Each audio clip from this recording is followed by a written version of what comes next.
The Senate Immigration Reform Bill also increases American competitiveness.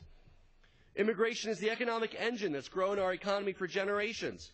Unfortunately, under our current immigration system, it's not designed to foster job creation. All too often, it undermines American workers, takes jobs away from American workers, leads companies to offshore jobs, to outsource jobs overseas. I represent a district that has two excellent universities, Colorado State University, University of Colorado at Boulder, great graduate programs in math, engineering, the sciences, and we graduate students with advanced degrees from countries all over the world, from India, from Mexico, from China, that have the skills that we need to keep America competitive and create jobs. And yet, the day after they graduate, without any access to a green card, many of these talented young PhDs and master's degree students have to return to their home country, and guess what? The jobs follow back home. In the information economy, the employers don't care whether they're here or there, as long as they contribute to bits and bytes. We want those jobs here in America. We want that income here in America. The bipartisan Senate bill addresses that as well. Another component that we have for job creation in America is a startup visa. This is a way that entrepreneurs with ideas can come to America to start their companies here and employ Americans. For goodness sakes, do we want the great companies of tomorrow employing thousands or tens of thousands of people to be overseas just because we don't let the founders come here to start their companies? That's common sense. Creates jobs for Americans. Let's do it. We also have improvements to the EB-5 program to facilitate foreign investment and raising capital for American companies to grow jobs here in America. This body should take up the comprehensive immigration reform bill now. Not tomorrow, not in 5 minutes, now. Let's do it. So that we can finally move forward on creating jobs, improving border security, and reducing our deficit and shoring up Social Security. Another reason that we urgently need to bring up immigration reform now is because the current system is simply out of sync with our values as Americans. Our faith values as Jews, Christians, Muslims, every other faith in our country, as well as our American values, our values of our founding fathers. Faith leaders from across the spectrum have been among the most vocal supporters of the Senate Comprehensive Immigration Bill. Over the August recess, the Evangelical Immigration Roundtable, a coalition of faith groups, continued the drumbeat for a vote on the Senate bill and called for an end to the quote-unquote cruelty perpetuated by the current immigration deportation system. It's completely arbitrary. Young American children, American citizens, kids 8, 10, 12 years old, in my state and across the country, to our great shame, come home from school to find that their parents are in detention, their parents are not there, their parents are facing deportation proceedings. Why? Perhaps a tail light was out on their car. And to a cost of taxpayers of tens of thousands of dollars, they now wait in line for a costly deportation while their American child returns to a home with no parent. How does that reflect our values as Americans? The solution? Pass the Senate Comprehensive Immigration Reform Bill now.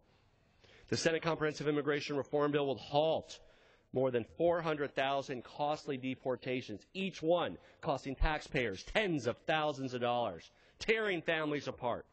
The bill removes the limitations on the number of visas that legal permanent residents can request for their minor children, for their spouses, ensuring that families aren't separated for years, for generations, while awaiting legal status. It creates a process to clear the estimated 4.4 million person backlog in the family and employment-based visa system within a decade. Replaces our broken immigration system with one that works, one that reflects our values, and one that respects the rule of law in this country. The Senate-passed bill would help people like Gabriella, a 20-year-old woman in Colorado, undocumented, recently graduated from high school. Gabriella and her younger sister were brought to the U.S. as young children by their mother. They didn't have a say in the matter. They were brought here. Now their mother was deported several years ago, leaving her 2 children behind. Gabriella is now homeless, but has nevertheless taken on the responsibility of caring for her younger sister. The Senate bipartisan bill would ensure that families like Gabriella won't be torn apart. That's not American. That doesn't reflect our values as a country, as a people. The Senate bill would also assist the young, courageous dreamers, individuals who were brought to this country as children, completed high school, some college, even military service, grew up in this country, know no other country, and have no pathway to legal status. Young people like Javier in my district that I represent, graduated in Summit County High School. He was the president of the student body. Javier grew up in this country, was brought here when he was young, doesn't have documentation. Javier is an Eagle Scout. Javier is the first in his family to get into a good college, a 4-year university. But his lack of status has made it difficult not only to pursue his dreams of a higher education, but to figure out how he can live his life in a way that contributes to his country, the United States of America. If only we allow him to fully contribute, he will. Young dreamers across this country will contribute great things to our nation and make us proud, if only we let them. It's time to stop talking about these redundant, senseless bills and bring up comprehensive immigration reform now. It's a big part of the solution to our fiscal problems, reducing the deficit, shoring up Social Security, finally getting serious about enforcing our border and enforcing employment verification to prevent companies from hiring people illegally. It improves American competitiveness, creates jobs, ensures that the great companies of tomorrow are here in this country instead of overseas. That the people we need to make our economy grow, create jobs for Americans, are here and doing it legally.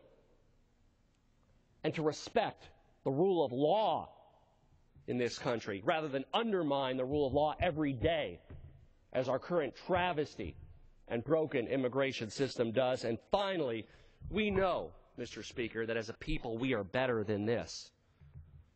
We need an immigration system that reflects our values, our faith values, our American values, our founding principles as a nation of immigrants and a nation of laws. Mr. Speaker, today's debate is really not about the Affordable Care Act or even health care in general. It's politics, it's redundant.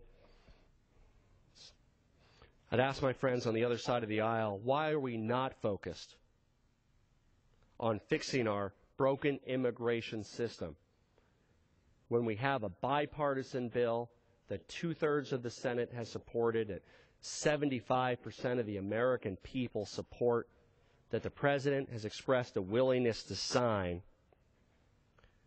Let's bring that bill up, debate that bill, pass that bill, and solve a problem that the American people are crying out for a solution for. I reserve the balance of my time. Gentleman for Colorado reserves the balance. Gentleman.